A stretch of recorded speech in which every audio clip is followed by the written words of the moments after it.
ও কুড়িগ্রামের যুবক,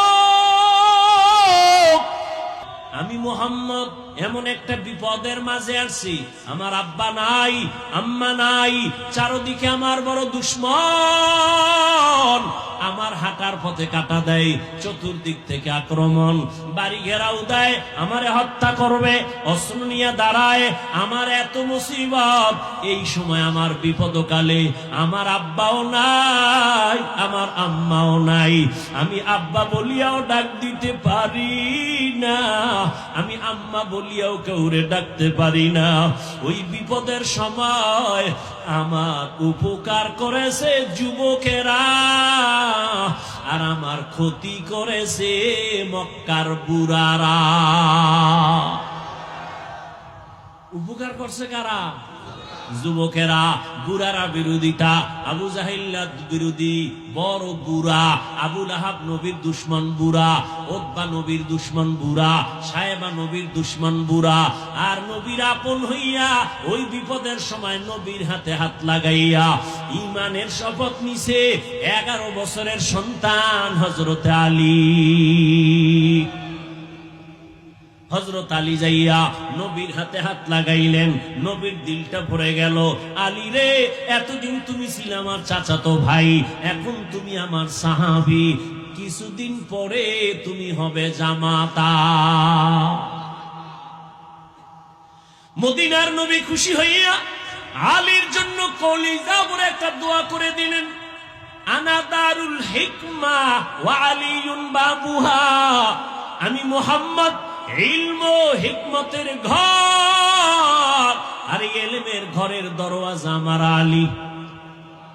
সুবহানাল্লাহ। না ইলমেরা ইজাজু করদন বেহিসাব, খলকেরা দাদন জওয়াবে বাসওয়াব, হক না দারদ দুস্তে খলকা জারেরা, নিস্তে ই খসলত একে দিনদারেরা। হযরত আলীর আল্লাহ পাক এমন ইলমের ভান্ডার খুলে দিলেন। আলীর ওমরের খেলাফতে, ওমর খেলাফতের জায়গায় বসে আছেন, হঠাৎ একজন মহিলা আদালতে হাজির। বলবো, একজন মহিলা আদালতে হাজির হয়ে বলেন, খলিফাতুল মুসলিমিন, আমি একটা অবলা নারী, আমার পেটে একটা বাচ্চা অবৈধ, আমি জিনা করেছি, আমার বিচার করেন। কারণ আমি দুনিয়ার বিচার চাই, কবরের বিচার চাই না। আমি দুনিয়ার বিচার চাই, হাসরের ময়দানের বিচার চাই না। আমার পেটে একটা বাচ্চা অবৈধ, আমি জিনা করেছি, আমি জিনাকারিনী একটা নারী, আমার বিচার করেন। আমার আল্লাহর ভয় তাকওয়া না থাকলে এটা সম্ভব না।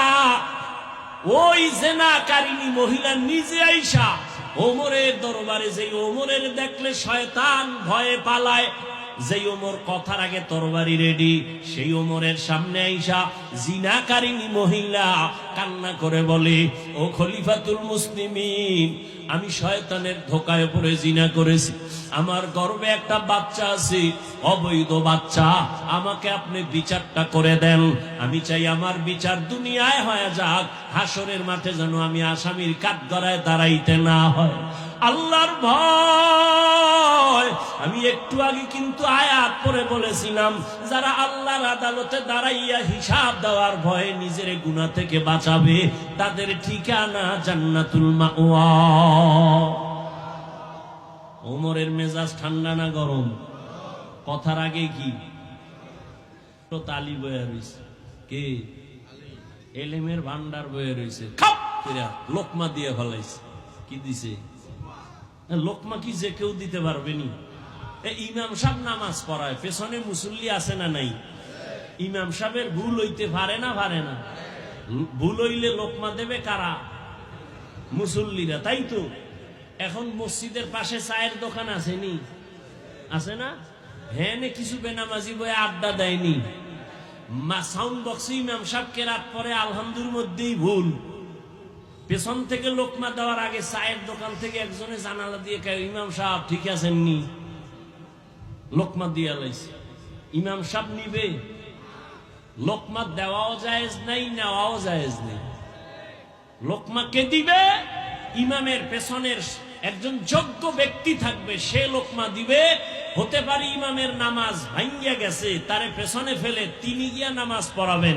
এজন্য ইমামের পেছনে কোন দাড়ি কামান্না সুৎখোর না, বেনামাজি না, দাঁড়াইতে হবে একজন অভিজ্ঞ, যে ইমামের নামাজ অর্ধেকে ঝামেলা হইলে বাকি অর্ধেক পড়াইতে পারে। একজন যদি কোরআনও পড়তে পারে না, এরা যদি ইমাম সাহেব কয় আপনি আইয়েন, আমার পিছে খারাইছেন কি লিগে, এটা আপনার শাস্তি। সামনে যাই এরপরে ও কি করবে? তো খুঁজবে মসজিদের জানালা, চিনি সেজদায় ফালাইয়া দৌড়। এজন্য যোগ্য ব্যক্তি দাঁড়াতে হবে। আলেম ভুল হতেই পারে, করতেই পারে, কিন্তু কোন বেনামাজি আলেমের লোকমা দিবে না, দেওয়া জায়েজ নেই। ওলামায়ে কেরামের লোকমা আলেম দিবে, মুরব্বীরা দিবে। তুমি ক্লাস 8 এ বইরা আলেমের লোকমা দাও, কুড়িগ্রামের সিফায় বইয়া, তোমার লোকমায় আমার কি হবে? তোমার কপাল ভরে যাবে, তোমার কপাল পুরবে, আলেমের কিছু হবে। আমরা আলেমরা সবে এক, কিলাকিলি তোমরা এনে কইরা লাভ কি?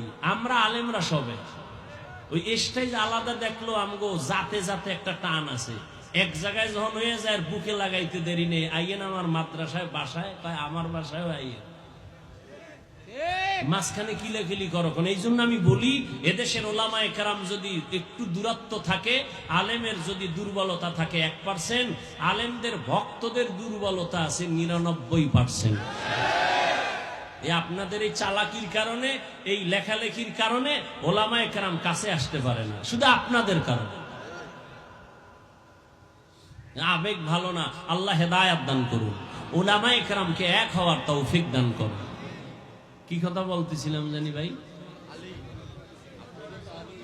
লোকমা দিছেন হযরত আলী, খলিফাতুল মুসলিমিন। করেন কি? কয় বিচার। কি বিচার? ওরার জবাই করে না, জিনা করছে হুনো নাই। হযরত আলী কয় মানি, কিন্তু গর্ভের বাচ্চার কি কোনো দোষ আছে? না তো। কথা হলে তারে মারবেন কেন? ওমরের খবর হয়ে গেছে, এই জল্লাদ তরবারি নামা। কি ঘুমাইছিল? কয় ভাই দাওয়াত। কয় আলহামদুলিল্লাহ। কয় আমনের বাড়ি? কয় নাউজুবিল্লাহ।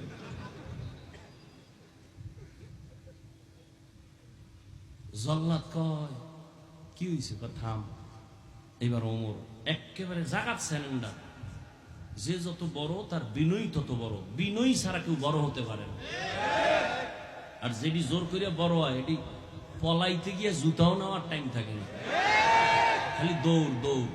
ফেরাউনের ঘটনা শুনছি এক আলেমের কাছে, আমি কিতাবে এখনো পাইনি, বলমুনি, কারণ এই লোকমা দাইন্য তো অভাব নেই। কবি হুজুর এটা কোরআন শরীফে কয় নাম্বার আয়াতে আছে? এটা একটা ফেস লাগাইবে বইবে। আমার ওস্তাদ থেকে শুনছি, বলবো? ফেরাউন্না মুসা নবীর লাগে পারে না, ভেজাল কি? মুসার সৈন্যবাহিনী অত বেশি না, তো পারো না কেন? ওর কাছে একটা লাঠি আছে, এটা একটা আটেম্মে লাঠি, এটা চুরি করলে ওর কাম শেষ। কত লাঠিটা চুরি কেমনে করা যায়? খোঁজ নে, মুসা একা কোনানে থাকে। হঠাৎ করে খোঁজ নিয়ে দেখে যে হ্যাঁ খোঁজ পাইছে, মিশরের খোদা জাহাপনা খোঁজ পাইছে। কি মুসা একটা এই খোলা ময়দানের এই কোনায় যে শুয়ে রয়েছে, হাতের বালিশ বানায়। লাঠি কই? পাশে একটু দূরে। তাই তো সব ফেরাউনকে আমি লাঠি চুরি করবো, তোরা কেউ সামনে আবি না, আয় পিছে আয়। এইবার মাঠের পাশে ঠিকই মুসা নবী শুয়ে রয়েছে, আর এই লাঠি পাশে এরকম খাড়া করা, যেটা সাইডে দিলে কি হয়ে যায়? সাপ হয়ে যায়। ফেরাউনকে তোরা হেন খাড়াই সীমানায় ভিতরে যাইস না, আমি আগাই। ফেরাউন 2 কদম যায়, 3 কদম দিছে। কি করবে? আবার একটু আগায়, আবার পিছনে। এরম ধাক্কাইতে ধাক্কাইতে মোটামুটি একটু কাছে গেছে। হালকা 10-12টা ধাক্কা মারলি লাঠিটা ভাই। এর মধ্যে মুসা নবী তো চোখ বন্ধ, ঘুমায়। হ্যাঁ, লাঠি ফাঁসে। মুসা নবী পার্শ্ব পরিবর্তন করছে, মানে এক কাতে ছিল আর এক কাইতে, চোখ বন্ধই, খালি লাড়াচাড়া দিছে। ফেরাউন যে দৌড়। ভক্তরা কয় কি ও খোদা? কয় আইয়ে। কি কয় আইয়ে? কে কয় আইয়ে? দৌড়, খালি দৌড়, ওদিকে ওদিকে এদিক না, আইয়ে। এই যে দৌড় দিছে, এক